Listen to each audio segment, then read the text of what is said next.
대피라미드는 고대 이집트 군주 쿠프의 마지막 안식처로 만들어졌어요. 전설에 따르면 프랑스 지도자 나폴레옹은 대피라미드에 들어갔다가 충격받아 엄청 창백한 모습으로 나왔다고 해요. 그는 절대로 안에서 뭘 봤는지는 밝히지 않았지만 그것이 무엇이든 간에 그건 나폴레옹의 남은 여생에 영향을 미쳤다고 전해져요. 나폴레옹이 피라미드에 들어갔을 때 엄청 좁은 올라가는 통로를 걸었을 거예요. 그리고 나서 그는 대회랑이라고 알려진 다른 통로를 통과했을 거예요.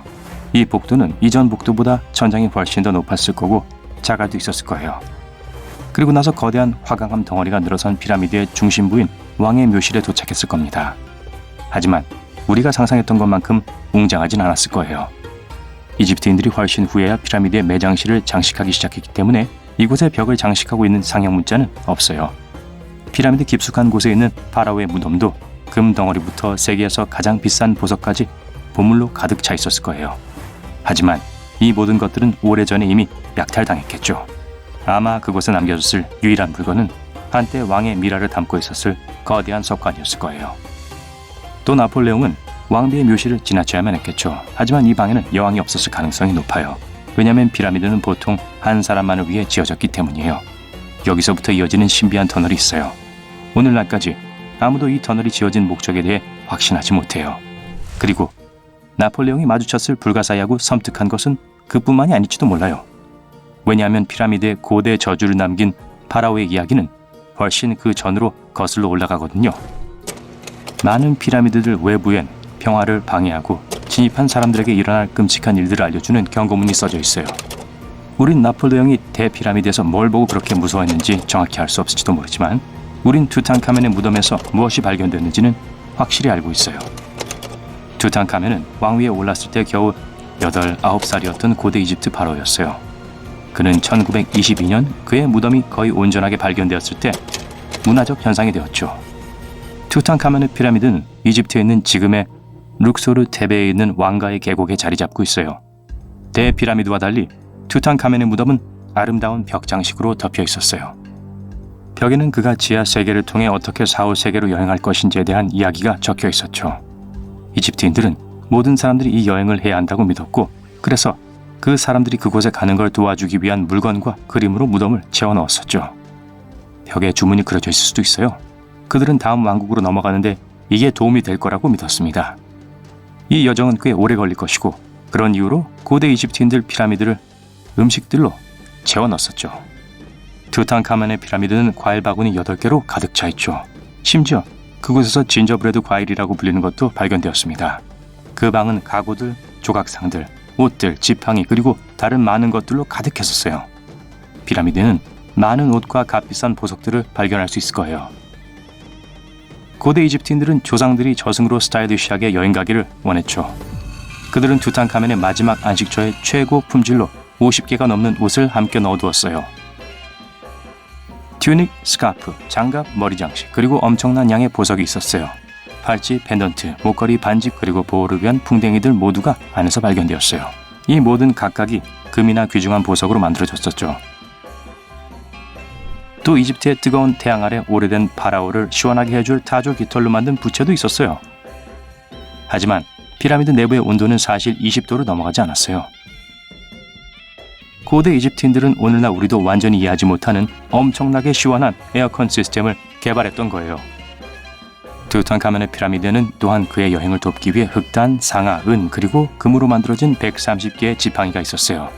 또 그가 걷는 게 실증이 났을 때를 대비해 3대의 전차가 숨겨져 있었어요. 또 11개의 보트 패드를 안에 넣었지만 배는 보이지 않았어요.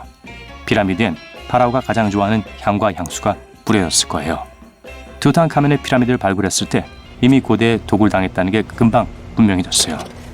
문에 손상이 가 있었고 빈 항아리에 기름이 남아 있었어요. 누군가가 투탕카멘 왕을 위해 남겨놓았던 금과 향수 그리고 오일을 가져가려고 피라미드를 습격한 것처럼 보였죠. 한 병에 코코넛 오일과 유향으로 만든 향수가 약간 남아 있었어요. 파라오 투탕카멘은 보드게임을 좋아했던 것 같아요. 그의 피라미드에는 상아색 세네트 여행 세트가 있었어요. 정확하게 어떻게 플레이하는지는 모르지만 고대 이집트 버전의 백게먼 게임이라는 걸 알아냈습니다. 상대방을 넘어뜨리는 게 목표인 2인용 게임이었던 것 같아요. 하지만 투탕카멘의 미라가 누구랑 놀려고 했던 건진 모르겠네요. 고대 이집트인들은 우리 눈엔 이상해 보일 수 있는 의식들을 했어요. 예를 들어 고양이를 잃어버렸을 때 눈썹을 밀곤 했어요. 그러니 피라미드 안에 정말 이상한 것들을 넣어도 그 당시엔 당연했었겠죠.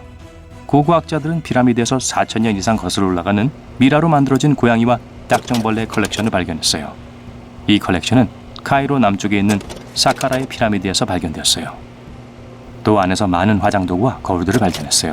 고대 이집트 시대의 남성과 여성 모두 자랑스럽게 화장을 했어요. 가장 인기 있는 화장품은 아이라이너였어요. 로제타 스톤은 피라미드에서 발견된 최고의 발견 중 하나였죠. 이건 나폴레옹 보나파르트와 그의 팀이 발견했습니다. 로제타 스톤은 기원전 196년까지 거슬러 올라가는 검은 화강암 바위예요. 이건 그리스어 민용 문자, 상형 문자로 기록되어 있었어요. 1822년에 이것이 번역되었을 때 우린 처음으로 고대 이집트 상형 문자를 이해할 수 있는 열쇠를 얻었죠. 1903년에 발견된 하셉수트 여왕의 미라에 발견되면서 이집트인에 대한 우리의 이해가 영원히 바뀌어버렸어요. 그녀가 세상을 떠난 후 후계자 투트모세 3세는 여왕의 통치에 대한 대부분의 증거를 없애버렸고 결국 우린 이집트 최초의 위대한 여성 지도자에 대해 전혀 알 수 없게 되었어요. 하셉수트 여왕은 이제 이집트의 몇 안 되는 가장 유명한 여성 파라오 중 한 명이 된 거죠. 파라오 쿠푸는 심지어 피라미드 안에 완전한 보트를 갖고 있었어요. 고고학자들은 기자의 피라미드 근처에서 1200개 이상의 거대한 보트 조각들을 발견했어요. 배를 다시 조립했더니 무려 45m나 되었었죠. 그건 아마도 신 라와 함께 부활한 왕을 실어 나르도록 고안된 태양배였을 거예요. 재밌는 사실은 기자의 피라미드가 고대 7대 불가사의 중 마지막으로 남아있는 거예요. 다른 6개는 공중정원, 로도스의 거상, 아르테미스 신전, 마솔레움, 알렉산드리아의 등대, 그리고 제우스 신상이죠. 또 이 피라미드는 3,800년 동안 세계에서 가장 높은 인공 건축물이었으며 이집트에서 가장 큰 피라미드죠. 그건 무려 230만 개의 석회암 덩어리가 들어갔고 어떤 건 무게가 80톤이나 나갔어요. 10만 명의 굉장히 많은 노동자와 23년이라는 어마어마한 시간이 걸렸죠. 원래 높이는 엄청나게 높은 147m였죠. 2017년 고고학자들은 이집트 피라미드에 대해 이상한 걸 발견했어요. 적어도 30m 길이에 숨겨진 빈 공간이 있어요. 그리고 아무도 그 빈 공간이 왜 그곳에 있었는지 안에는 사실 뭐가 있는지 몰라요. 이 이상한 빈 공간은 1800년대 이후 4500년 된 피라미드 내부에서 발견된 최초의 내부 구조물이에요. 과학자들은 거대한 구멍을 감지하기 위해 우주 광선을 사용했지만 아직도 오늘날 그 안에 뭐가 들어있는지 알아내지 못하고 있어요. 고대 이집트인들은 피라미드를 짓는데 많은 신경을 썼으며 모든 것들이 전략적으로 배치되어 있고 구조적으로 견고하기 때문에 시간이 지남에 따라 벽돌이 떨어져서 생긴 구멍은 아니에요. 많은 피라미드에는 우샤브티라고 불리는 작은 모형 조각상들도 들어있었어요. 이 사람들은 수행원들을 대표해요.